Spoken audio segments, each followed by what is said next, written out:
Okay, we are live here again with the Between the Pages book chat, and today we have horror author Anne Hogue-Boucher, and she's going to be talking about her Silver Hollow book series, and I'll let her introduce her series and her latest book, Mercy Hospital. Take it away. My name is Anne Hogue-Boucher, and I am the author of horror and weird fiction. My first horror story novel was now entering Silver Hollow. My current and sequel is Mercy Hospital, and I will be having a third to end the trilogy with, it's currently untitled, but it'll be coming out next Halloween. Oh, well, that's an appropriate time for a horror book to come out.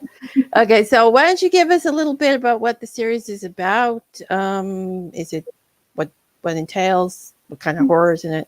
Okay, Silver Hollow is a small town somewhere up in the Northeast Territory in my fictional world, and it is a town of very small, limited area. There's a lot of agricultural area. It's very rural, and a lot of strange things happen there, and no one likes to talk about it. So when a doctor comes to the town to help the underserved, she discovers that there's more to it that's going on, and she herself winds up a victim of an attack. Oh, so it's like a spooky mystery with that horror stuff. Yes, yeah. Oh, my brain is not working tonight. Okay, so anyway, so what were your reasons and the inspirations behind writing the series? Anybody who reads it would find likely that my biggest influences were Stephen King and H.P. Lovecraft. Good influences. I have always loved King's ability to ask what if, and I've always loved Lovecraft's ability to say it's probably a monster. And I've liked the idea of cosmic horror for a very long time. That's always been my interest, so it influenced me completely to write those stories in that similar vein. I'm a horror junkie from way back when I was 8 years old. Yeah, so it's in a rural setting. So how much does the setting play into the books? And did you pull anything from Folklore into the series? The setting is very much rural because it influenced me when I first moved as a child from a very big city in Hollywood, Florida, to a very, very small town called Shoreham in Vermont.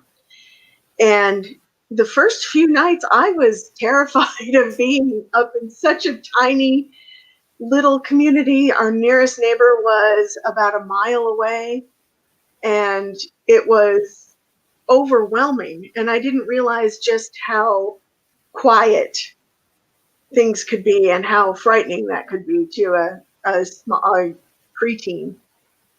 Of course, my imagination would always run away with itself. And I had believed that I lived in a haunted house. So I think that influenced my writing a lot. Yeah, I grew up in a rural setting. I know how interesting and imaginative it can get at night, especially. Was that an owl? What was that noise? Is somebody's on the stairs? No. Yeah. Yeah, especially in a windstorm when the house starts creaking. Right. Yeah. Right. Okay. So, do you have any non-human creatures pop up in the books? Plenty. My creatures haven't all made their appearances yet, but there is one who is mainly featured, and it's a basically, if you were to combine a human and a walking stick sort of creature with kind of a frightening smiling mask, that would be the one creature. His name is Undaga. So are these from your imagination, like bits and pieces kind of cobbled together, or do you take things from actual folklore tales? Actually, a lot of them come from my nightmares, and then I work backwards. I research to see, okay, has this been done before? Is it in myth? Is it something that I can use or borrow or influence my writing? Um, I haven't found a creature quite like the creatures I've created, but they're in a similar vein to the cosmic horror that Lovecraft created himself. Okay. So tell us a little bit about your main character, flaws, likes, dislikes. Um, let's see, Dr. Katherine Cross would be my main character, and she is very stubborn, very practical, and does not want to believe what's happening to her. And I think that's probably her biggest downfall, is that she refuses to believe what's right in front of her and what she can see and observe and what actually happens to her, that she's willing to deny her own experience. So it's a sort of like science versus fantasy, sort of. Exactly.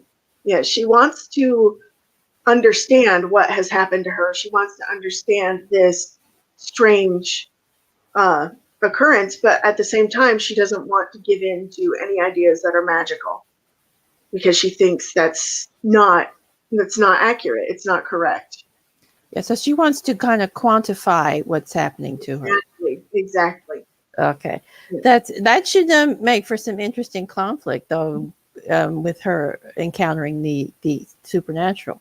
I think so, and I think a lot of people I know have that same conflict in themselves, and I too have that conflict in myself. I want to know what I'm seeing. If something is supernatural or seems unusual, I want to be skeptical about it and see it for myself. What is it? So what's actually happening? Or can I explain it at all? And I think it's something a lot of people could relate to. Yeah, so a few of your traits are going into the main character, are they? Oh, wait, she's better than I am. Okay, yeah, so how many of your characters get killed off, or are they books more psychological, or do they have a few gruesome bits? I do have a body count. I've lost the body count because my feeling is that bad things happen to good people, bad things happen to bad people, bad things happen to neutral people. So basically, bad things happen. And some of my other characters who really, really, really deserve to be offed don't get offed as well. So I put my body count in the first chapter at about 19. Oh, that's a good body count in the first chapter. Yeah, there's it's I don't want to give it away in the first chapter of Now Entering Silver Hollow, but it's usually my readers come to me and go, yeah, I'll never forget that. Yeah, well, my readers generally expect a body count when they read my books. Yes. Yeah, for a while I had a running count on Twitter for each book. Wow, maybe I should do that. That might not be a bad idea. Yeah, it's like when I was doing my Killers and Demons series, I was running the count on Twitter. 4 people dead today. Oh, nice. That's a great idea. Yeah, I kind of stopped that though when I was doing my fantasy books because not so many people died because most of the people who died in the books kind of came back to life. Yes. So you kind of really can't count. Yeah, it's hard to count the people who die and then don't die. So yeah. Yeah, I got to about the 4th chapter and I've lost count completely. Okay, so what was the hardest scene for you to write in the series? In Mercy Hospital, I think the hardest scene for me to write was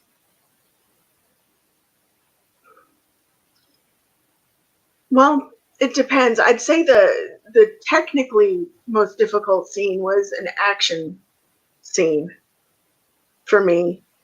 But actually that ties into the emotional scene. I don't want to give too much away, no spoilers, but Dr. Cross has to save a life basically with sleight of hand.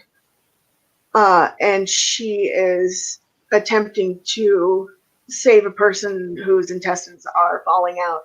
By the way, this is gory. And she's doing it, and technically writing all that action, I had to stop, sit back, read it, say, does this make sense? Is my reader going to be able to understand what she's doing? And so technically I had a hard time with that. That took me quite a bit to write. And then emotionally it was interesting because I actually felt sorry for my doctor, because she was trying so hard and had come to her wit's end. Yeah. So how much, like, that scene must have had some research. So how much research do you do for the book? I do a lot of research. When I write as a doctor, I want things to be as accurate as possible. And I do take some license with what can happen outside. If it's like one of the monsters or something like that, they're allowed to be unreal. But I do try to base her knowledge in fact. So I have an account with Medscape, and I'm constantly reading my articles and I wind up doing continuing education, but I don't get any credit for it because I'm not a doctor. Okay, so we did the hardest scene. So what is your favorite scene in the books? In Mercy Hospital, my favorite scene is a couple who are home together, and she's chiding her partner for being late. And it's such a cute scene between the two of them that made the later horror that happens to them all the worse. So for me, that was kind of fun to write, is because you take this nice, sweet couple, and then you do bad things to them. Their lives, and you really ruin their lives. And yeah, I've done that. I just did that in my new fantasy book. I took a very nice character and did horrible thing to him. Yes, burn your. He got everything he wanted, and then I took it all away. Yes, perfect. Oh, we're mean people to our characters. Yeah. Yes. Oh, okay. Rebecca Jonesy has joined us. Hi, Rebecca. Hi, Rebecca. Anyway, okay. So, okay, get back to my questions here, because we got the. Oh yeah. Okay. Do you have any quirky secondary characters in the books? Oh yeah, I have. He's an odd man. His name is Francis. We are laughing at it, Rebecca. That's true. Yes, this is what horror writers do. We laugh at the pain we inflict on our characters. Yes. But it's okay, because I laugh at my own pain, so it all works. So, let's see. My other favorite character, his name is Francis Langelier, and he is one of the biggest blowhards I've ever encountered in my own stories. He knows everything. It's beautiful to just watch him ruin things for other people, be sarcastic, condescending, and just think he's so wonderful. And I absolutely love him. I'm wondering if I will do horrible things to him in the third book, but he might be safe. Okay. Which character in your books would you like to hang out most with in real life? Ooh. I think Dr. Cross's best friend, her name is Mercy. I think I'd like to hang out with her in real life. She's a little bit of a historical nerd. She likes her history. She's very quiet, very nurturing, and just a wealth of knowledge. So I think it would be fun to sit with her and take time with her. Okay. There we go. Back. My brain is really gone tonight, so bear with me. Okay. What are your characters afraid of? Oh, let's see. I think they all have a little bit of their own fears. Let's see. I'd say Dr. Cross is afraid of. She's afraid of the supernatural. She's afraid that these things would be real. And that's cute. Rebecca said, at least you put some mercy in your books. A little bit, just a tiny bit. Let's see. I think Mercy would be afraid of losing her family, and Francis would be afraid of being wrong. He absolutely hates being wrong. Okay, so do any of your characters have any hobbies? Yes. Let's see. Well, I thought about this. Francis made history his hobby, but his hobby became his life, I'd say. And he collects things like coins. He's very much a collector type person. And Dr. Cross, Katherine she's not so much a hobbyist as she is obsessed with her science and research. Okay. So, of course, you write horror and weird fiction. So, but have you ever considered writing in any other genres? I actually would probably consider fantasy, but I had to build my own world with the Silver Hollow series, and I really think that a fantasy world would be even more of a challenge. Not that I wouldn't be up to it, but Yeah. I think writing fantasy takes a very detail-oriented mind, and even if I have that, I tend to be terrible with keeping a concordance. So Well, that's probably why I write fantasy, though. I can keep all the details straight. yeah. I can keep the details of all the books straight in my head, but I can't remember what I did yesterday. So, Right. yeah, I got a weird brain. That's what makes you good at fantasy, though. Okay. Anyway, so well, we're just about out of time here, so I'll just ask you, what is your next project? Can you give us any little hints or spoilers? I have 3 projects going. One is a Weird West novel that's almost completed. One is a vampire hunter collaboration with my spouse. And the other is the final story in the Silver Hollow series, which is a trilogy. They all sound interesting. Yeah, thank you. Okay, so I'll just let you tell everybody where they can find you and your books. Okay, you can find me at on Facebook under the Macabre Author. You can find me on Twitter under Spellvira, and you can find me at my blog silverhollowstories.com, and I'm available on Amazon. Okay, so that's it for tonight and Between the Pages book chat, and I will see you sometime in the future. So, thank you. Bye. Thanks for being here. Thanks for having me. Appreciate it. Okay, bye, everybody. Bye.